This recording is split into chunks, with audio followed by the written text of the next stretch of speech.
All righty, here we go, kicking it off. The big Wednesday show. JD here. Good to have you on board, spending many hours scouring the globe for stories that bring you the agony of defeat. And those are not the things that are opposite the head. The thrill of victory and the agony of defeat. Good to have you on board. Thank you, as always, for carving out some of your time to spend it with us here on the program, where intellectual anarchy is encouraged and nurtured for now. Marcelo back working the dials for us today. Brad, as always, producing the program. Emails at the website, jerrydoyle.com. And the poll question that's up there for you today, the day where, much like the character in the movie Airplane, who says, I picked a bad time to give up smoking or drinking or barbiturates, I bring you some of the more interesting newsy items du jour. Poll question up there for you today. 90% of colleges offer programming for parents of incoming freshmen, and 30% of colleges have a parent office on campus. 20 years ago, this was virtually non-existent. What do you say? 3% think that this involvement is a great idea. 8% say it's a good idea, but it's gone way overboard. 19% say, what's next? Phi Beta helicopter? And 70% say, part of the wussification of America. We'll take your answer there at the website, as always, or here at 800-876-4123, where the phone call is free, and so is the data mining, courtesy of your government. We're going to talk a little bit about data mining in the next hour of the program with Lieutenant Colonel Anthony Schaefer, off of the New York Times bestseller Operation Dark Heart.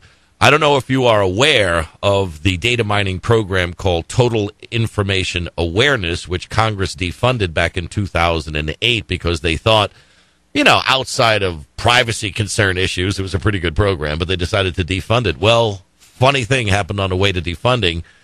It's called renaming, and now apparently it's back in a different form with a huge data mining set, courtesy of the NSA in Utah, that seems to have been able to collect enough data to have profiled the Colorado mass murderer, but yet they didn't do anything with the data. And the question is, what are they doing with the data if they're not doing what they say they're going to do with the data when they say they're not doing it in the first place? A little confusing, but Tony Schaefer will help us figure it out. Here's some of the things we're trying to figure out in the news today.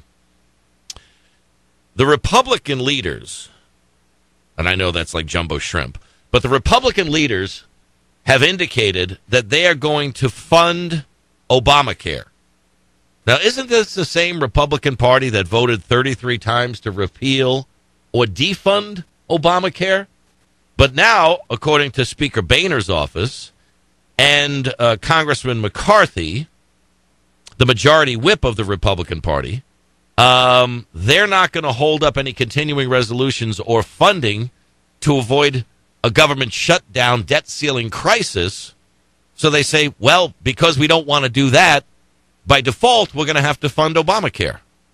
Like I said, I picked a bad day to quit smoking, drinking, barbiturates, and whatever it was, Sniffing whoever glue. it was. Was that sniffing glue? What was the guy's name? Lloyd Bridges as Steve McCroskey. Lloyd Bridges. That was it. As he was losing his mind in the control tower, as I feel sometimes I get to do here on the program, in the control tower of information. Now, here's another one. The Farm Bill coming up for a vote. $957 billion Farm Bill.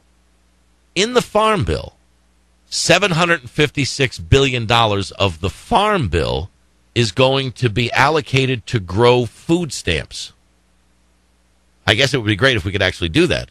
Plant a few food stamps and put a little water, maybe a little bit of Miracle Grow, and we could figure out a way that we could just grow food stamps without actually having to dig into taxpayers' pockets to grow the food stamp program even more.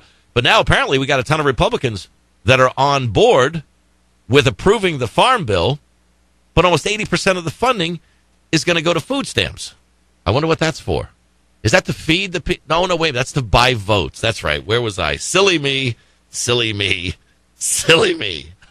I look at some other insanity in the news. Here's a headline from the Washington Examiner. Barack Obama speaking on the economy. He said, we tried our plan and our plan worked. What plan? Now, if the plan was to turn the economy around, to create an environment where businesses could flourish, consumers could consume, jobs could be created, and we just see just an endless supply of economic growth, well, then you'd have to say mission not accomplished.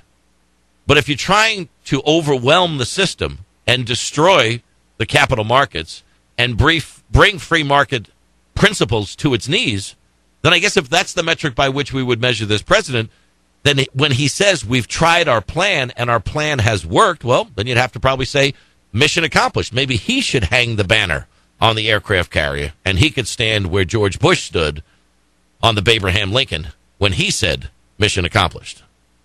You look at these stories, and you just wonder, where does this come from? How is this happening? Where is this all leading? Here's another headline for you.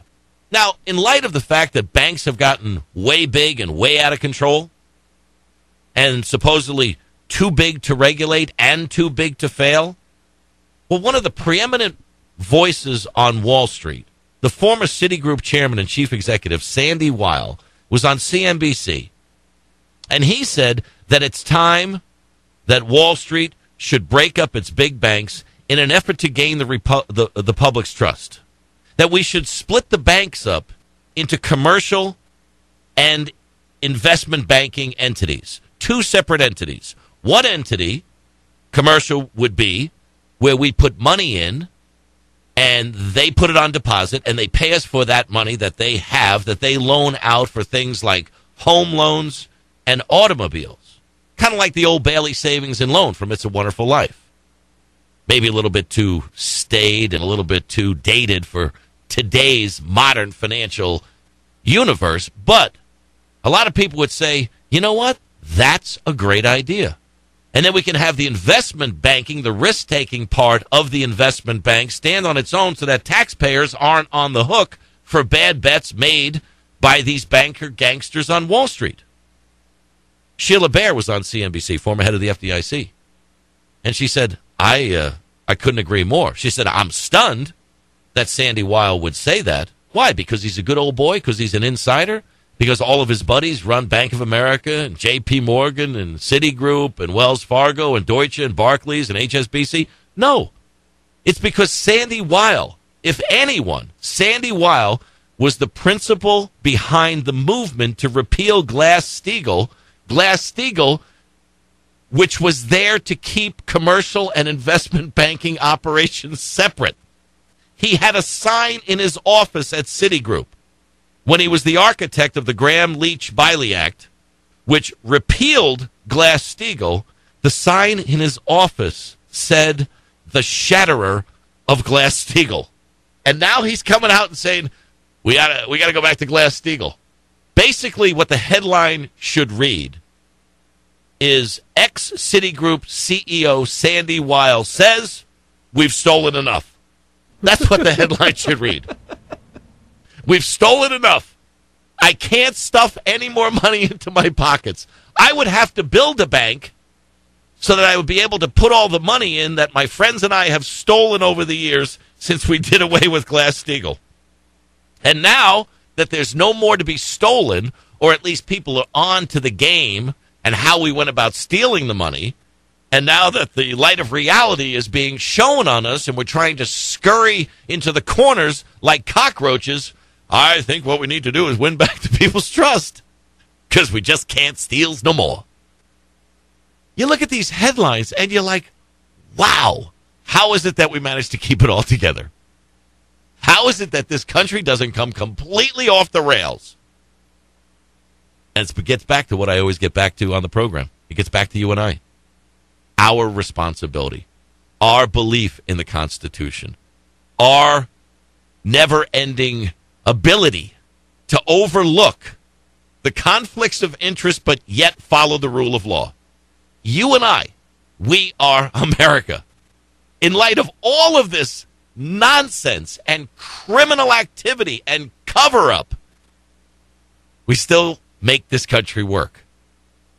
Now, people are probably wondering, why is he giggling? There's nothing really funny about some of the stuff that he just said. Without a sense of humor, folks, we're sunk. If you can't laugh at these people and ridicule these people and mock these people, you're just going to make yourself crazy. You're going to you're going to be in one of those jackets where the sleeves are too long, and the guy behind you says, let me do you a favor. Let me tie those behind your back. Let me get those out of the way. They seem to be getting in the way of what it is that you're doing. But we are the backbone of this country. We're the ones that make it work. In spite of everything. And that's just, folks, that's just a little bit about some of the insanity. That's not just in the news today, but it was in the news yesterday, and it'll be in the news tomorrow, and it seems to be in the news every day. I was talking with Brad this morning about what is left in this country that's pure anymore. The blurring of the lines between the executive and the judicial and the legislative, between the legal and the illegal, the moral and the immoral, the separation of the church and state. What's pure anymore? And the only answer that I could really come up with, because everything seems to be corrupted or bastardized or marginalized or compromised, the only thing that still remains pure is the belief that people have in the greatness and the goodness and the kindness of this country. The Jerry Doyle Show.